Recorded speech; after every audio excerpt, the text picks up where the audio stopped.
When you are deciding what to include in an intake note, in order to ensure that the note is compliant for insurance but also protective of your clients, you're going to run every single piece of information through a 3-question filter. Does this information support or justify the diagnosis?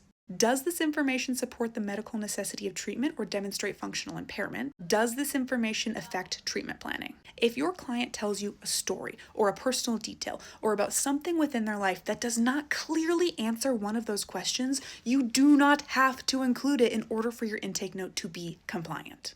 I think the number one question that I get around this typically is around substance use. So I'm going to give you 2 different examples of how I would go through these 3 questions when substance use comes up in an intake to decide whether or not to include it. The first example is, let's say we have someone coming in who's meeting the criteria for major depressive disorder, and somewhere in the intake when I'm asking about substance use, they tell me that at the end of the day, all they can do is drink. That's the only way they can get till bedtime. And on the weekends, they're not interacting with friends, they're not going out, they're just drinking. Does that information support the diagnosis?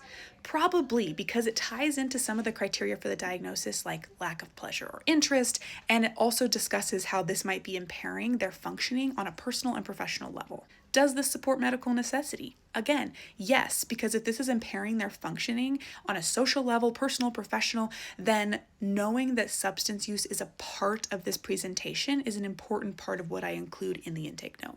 And finally, again, this is going to affect treatment planning because it might impact which goals I'm addressing first in order to ensure safety. Now, the caveat I'll put here is you as the clinician get to decide how much detail about substance use you include in the note. A second different example I'll give you is I might have a client come in and throughout the course of the intake, they tell me that they smoke weed recreationally.